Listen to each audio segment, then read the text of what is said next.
வணக்கம். டீலிமிட்டேஷன் தொடர்பா டிவிகே முதலமைச்சர் விஜய் அவர்களுடைய தலைமையில அழைப்பு விடுத்திருந்த எம்பிக்கள் கூட்டம் அது ஒரு காங்கிரஸ் கட்சியோட கூட்டமா தான் நடந்து முடிஞ்சது. அந்த கூட்டம் முடிஞ்ச பிறகு டிவிகே தொடர்பா யாரும் அதிகாரபூர்வமா பேசின மாதிரி தெரியல.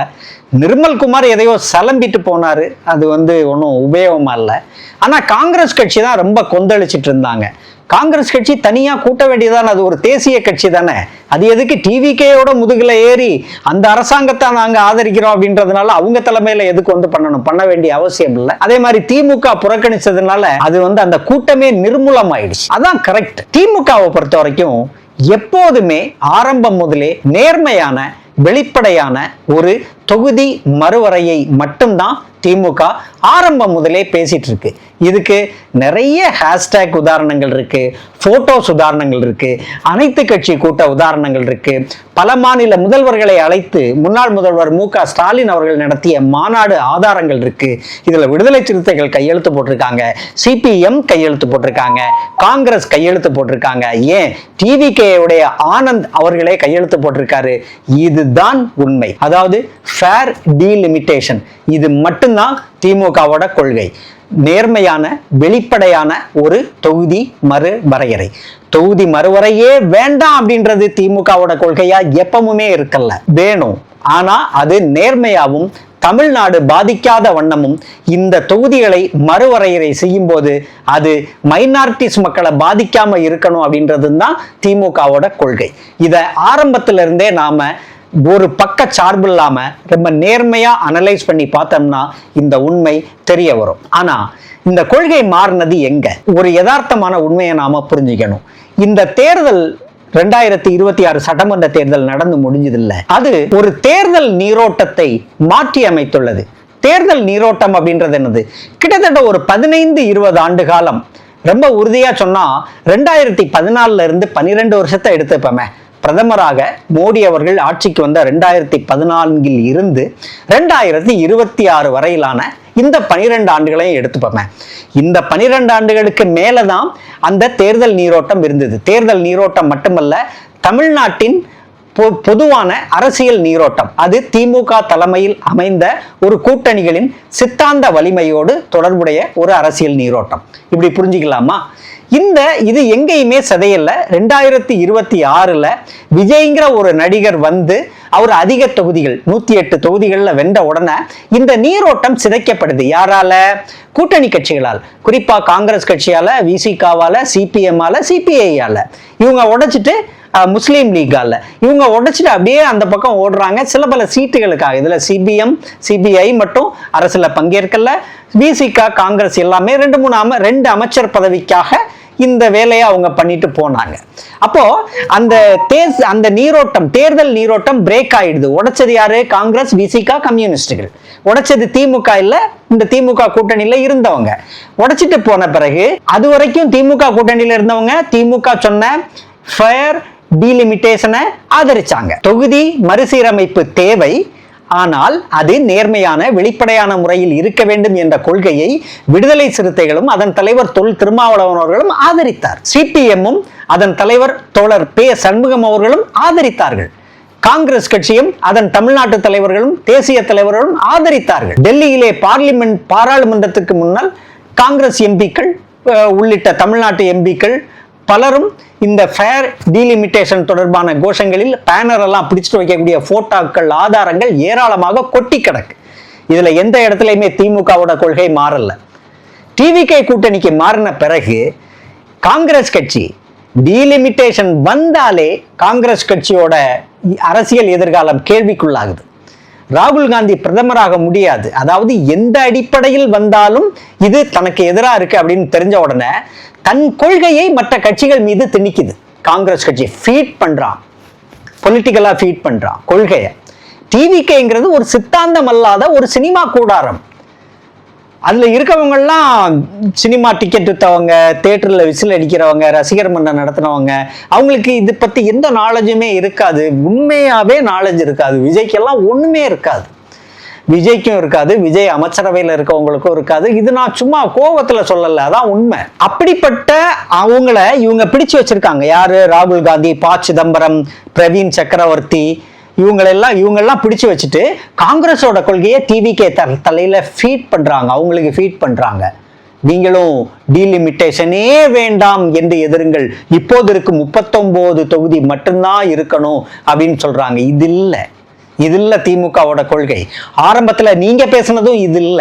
மக்கள் தொகை பெருக பெருக பெருக பெருக தொகுதிகள் மாற்றி அமைக்கப்படும், அதிகரிக்கப்படும். இதே தொகுதி மறுவரையறை தமிழ்நாட்டில் நடந்துள்ளது. இதுல மிக மோசமாக பாதிக்கப்பட்ட சில ஜாதிகள் இருக்கின்றன. எண்ணிக்கையில் சில ஜாதிகள் இந்த தொகுதி மறுவரையில பாதிக்கப்பட்டிருக்காங்க. தமிழ்நாட்டில் நடத்தப்பட்ட தொகுதி மறுவரையில எண்ணிக்கைகள் ஜாதி மக்கள் தொகை பெருக பெருக பெருக பெருக இந்த தொகுதி மறுவரை நடந்துட்டே இருக்கும். இதை பிஜேபி செய்யும் போது நேர்மையாக செய்யுமா என்ற சந்தேகம் மட்டும்தான் நமக்கு இருக்கு. தொகுதி மறுவரை தேவை. மக்கள் தொகை அதிகரிக்கும் போது அதை செய்ய வேண்டியது அவசியம், யதார்த்தம்.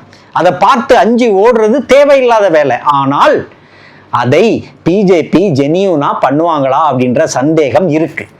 காங்கிரஸுக்கு பிரச்சனை பிஜேபி ஜெனியூனா பண்ணுவாங்களா அப்படின்றது இல்ல, பிஜேபி செய்யறதே பிரச்சனையா இருக்கு காங்கிரஸுக்கு.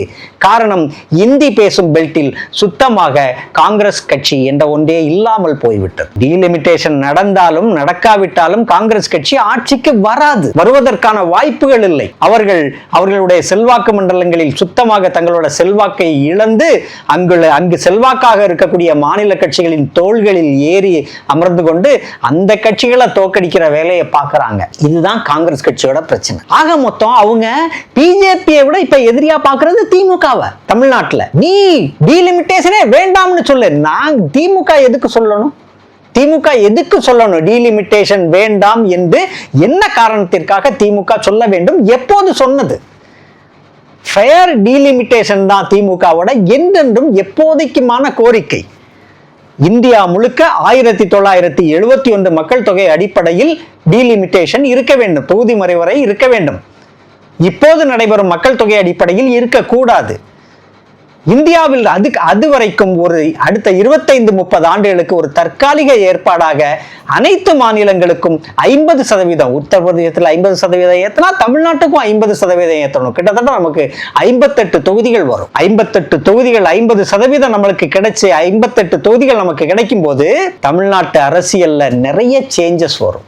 என்ன சேஞ்சஸ் வரும்? தலித்துக்களோட அதிகாரம் என்ற பெயரில் குறிப்பிட்ட ஒரு ஜாதியினர் மட்டுமே அந்த அரசியல் அதிகாரத்தை அனுபவிச்சுட்டு இருக்காங்க இல்லையா? 8 தலித் அமைச்சர்னு சொல்லும் போது அதுல ஒரு 6-7 பேர் மட்டுமே ஒரு குறிப்பிட்ட ஒரு ஜாதியை சார்ந்தவங்களா இருக்காங்கல்ல. அதுல ஒரு பதவி புதிரை வண்ணாருங்கிற ஒரு தலித்துக்கு போகும். அதுல ஒரு ஜாதி அருந்ததியர்னு ஒரு தலித்துக்கு போகும். அதுல ஒரு பதவி இன்னும் கீழான ஒரு தலித்துக்கு போகும். 59 தொகுதி வரும்போது அதுல 2 தொகுதி அதிகாரமே இல்லாத ஒரு மீனவனுக்கு போகும். அதிகாரமே இல்லாத ஒரு மருத்துவர் ஜாதிக்கு போகும். இப்படி எவ்வளவோ இருக்கு. இந்த மாற்றங்களை கேட்டு இந்த மாற்றங்களுக்காக போராடுறது தான் சரியே தவிர இதை பார்த்து பயந்து ஓடுறது இல்லை. அப்படி ஓட வேண்டிய அவசியம் இல்லை. காங்கிரஸோட கொள்கையை நாம ஏற்கவும் வேண்டியதில்லை. ரொம்ப முக்கியமான ஒரு விஷயம், இந்த டீலிமிட்டேஷன் பில் பத்தி டிவிக்கே இந்த நிமிஷம் வரைக்கும் சொல்லல. சட்டமன்றத்தில் ஏதோ மசோதா கொண்டு வர்றதா சொல்லியிருக்காங்க போல. அவங்க தனி தீர்மானம் கொண்டு வரும்போது முதலில் அந்த மசோதாவின் வரைவு, அதுல இருக்க வார்த்தைகள் ரொம்ப முக்கியம். அதுல மோடி பத்தி என்ன சொல்றாங்க, பிஜேபி பத்தி என்ன சொல்றாங்க, இதெல்லாம் நாம முதல்ல பார்க்கணும். அவங்க என்னென்ன வார்த்தைகள் பயன்படுத்துறாங்க அப்படின்றது ரொம்ப முக்கியம். இந்த நிமிஷம் வரைக்கும் டிவிக்கே இந்த டீலிமிட்டேஷன் பத்தி ஒரு போல்டான ஒரு கருத்து சொல்லல. திமுக முன்னாடி இந்த மாதிரி இதுக்காக அனைத்து கட்சி கூட்டம் விட்டப்போ இன்னைக்கு அமைச்சரா இருக்கக்கூடிய அருண்குமார் இது பிஜேபியும் திமுகவும் இணைந்து நடத்தும் நாடகம் என்றார். இப்படி ஒரு கோமாளி கூட்டத்தோட சேர்ந்து கொண்டு காங்கிரஸ் கட்சி திமுகவை அட்டாக் பண்ண ட்ரை பண்றாங்க. அது ஒருபோதும் நடக்காது. அது நடக்கிறதுக்கான வாய்ப்பு கிடையவே கிடையாது. காரணம், வரலாறு முழுக்க திமுக தான் நம்பிய சித்தாந்தங்களுக்கு எதிராக எப்போதுமே செயல்பட்டதற்கு எந்த ஆதாரங்களும் இல்லை. அதே மாதிரி தான் இப்போ இந்த டீலிமிட்டேஷன் விஷயத்திலையுமே அவங்க கிளைம் பண்றது ஃபயர் டீலிமிட்டேஷன் அப்படின்றது தான். நேர்மையான வெளிப்படைத்தன்மையுள்ள ஒரு தொகுதி மறுவரையறை தேவை.